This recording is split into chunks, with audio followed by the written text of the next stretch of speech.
What is up, everybody? Back with our video. We got another win video today. Quick side note, the quality in this video definitely gets a lot better. I don't know why the quality was so bad right here at the start. But the Timberwolves beat the Thunder today, 106 to 103. Timberwolves improved to 6-16 on the season. That's still really bad. Thunder go down to 9-12. Let's hop right into my analysis. The Thunder had an 8-0 run to start the game. We put up 0 points in the first 2 minutes. That was just so hard to watch the start. Our offense wasn't flowing, and our defense was just giving up easy buckets in transition. It just wasn't working, but then we went on our own 13-2 run to make it a 13-10 game. That was awesome to see. Our shooting in the first half was absolutely embarrassing. I think we were 4 for 19 from 3. We actually really kicked that up in the second half. I don't have our exact 3-point numbers, but I know we really started to hit threes at the end, and guys like D'Lo and Malik were really thriving behind the arc. A big thing that I saw tonight was Josh Okogie getting sat. He played a total 9 minutes. It was so interesting to see. He started out the game, and then he played a few more minutes. He was horrendous tonight.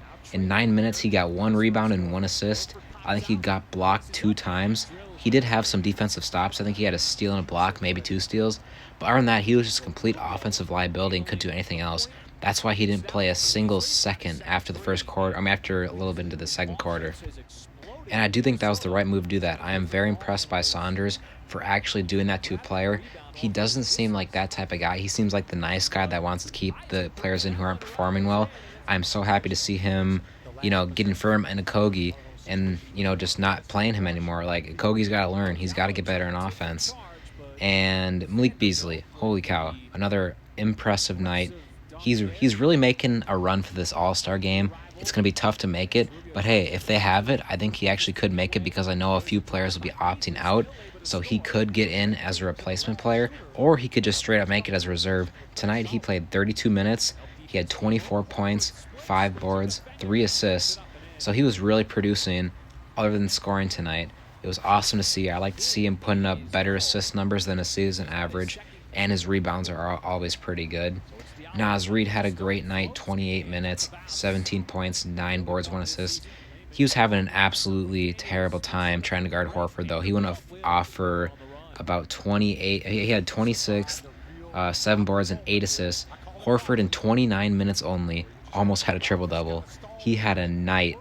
I'm telling you, that night that he just put up was worth his contract, which is weird to say because he doesn't have too many of those points. Muscala came in, who was hitting a lot of great shots for the Thunder. He had 13. Basley had 12. Robbie had 11. Diallo had a good night. He actually played 37 minutes. He put up a nice double-double for the Thunder, 16 points and 10 assists. But back to the Timberwolves, D'Lo was kind of struggling again today. Then he finally kicked it in that third quarter. He was hitting a lot of nice threes. He had a few back-to-back. He ended with 21 points, 4 boards, and 6 assists. And we'll talk about his last shot when we get to it. As a team, we just look so inconsistent all night long. I actually have our 3-point percentage up. We somehow finished with a 40% from 3 average. 40% from 3, which is absolutely insane to me. When we started out shooting 4 for 19 from the field, from the 3-point line, our free throws were nice, 88% from the free throw line. We got out-rebounded by 1. We got out-assisted by 1. The Thunder had 7 blocks tonight, which is pretty big for them, and they had 10 steals. We also had 10 steals. The Timberwolves, we had 15 turnovers. That was pretty bad. But the Thunder had 17, so that really was different. It's also crazy to see the Timberwolves actually beat the opposing team in points to the paint. That was weird. We got 46 in the paint. They got 44. Usually the teams that we play just absolutely blow us out in the paint. One of the things the Thunder did so well tonight was they didn't foul too often. They only ended the game with 7 total fouls. The Timberwolves only shot 9 free throws tonight, and we hit 8 out of 9 of them. So that was pretty big for them. They weren't, having bad defensive possessions to where they had to foul us. They did have some fouls that led to some 3-point plays like you just saw on the screen, Naz Reid. That was a hype play watching it live. Malik Beasley was so hyped after that sweet assist. But we had 15 fouls, not the best. We probably want to lower that a little bit. But hey, it's not like it's 20 like we had in some of our preseason games. I just wasn't happy with this team's defense tonight. Yes, we only let up 103 points surprisingly, but so many Thunder points just came from wide open shooting threes. I can't tell you how many times they hit an open three. We constantly had to double them in the paint, and they were hitting their open shots constantly tonight. Big props to them for hitting those. We were not hitting those like crazy. The Thunder shot 38% from three, which is pretty dang good. Somehow, I still don't know. I'm pretty baffled by the fact that we ended with a 40% from three. I don't know how that happened. We went crazy on the 3-pointers in the second half, and we shoot so many threes. We shot 40 tonight. The Thunder shot 34, and that's a lot for them too. But I really hope we can stay consistent with our threes. If we can hit 40% of our threes the rest of the season, we're going to be a massive problem. I was very happy that we weren't giving the Thunder massive leads on us. Their biggest lead was the 8-point start in the beginning. Other than that, I really only think their biggest lead was 4 points, which was at halftime, I believe. So we weren't giving up like crazy negative scoring runs that got us down by like 3 possessions, which was really good, even though we were still giving up bad scoring runs, which we really got cut out, but it's really hard to do that, unfortunately. But whenever we had like maybe an 8-point lead, we kind of just let it go easily because we took, like right when we have a nice 3-possession lead, we take a shot.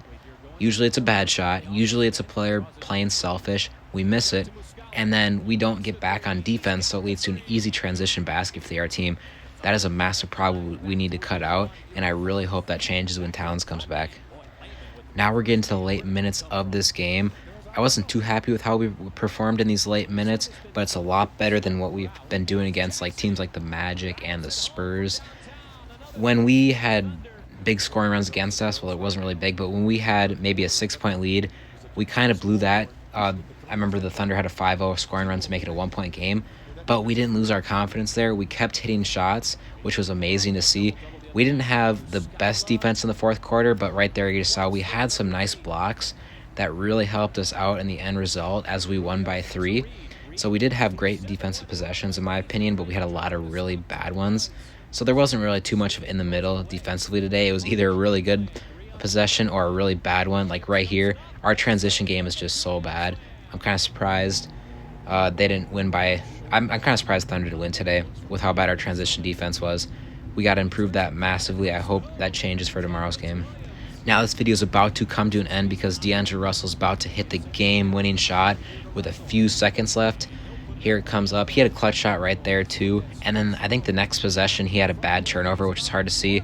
Right here is a rebound we need to get. I think that was Malik Beasley who missed that rebound. And nobody was on Horford at the line. But here we go. D'Lo gets the ice back in his veins. And Cat was so happy to see that. He was smiling. That's the type of reaction I like to see. And I really hope we can build off this. This is a weird pass in. They passed the 2-point line, so they had to force up a quick shot. McDaniels would have blocked it. But hey, that's game winner. Peace.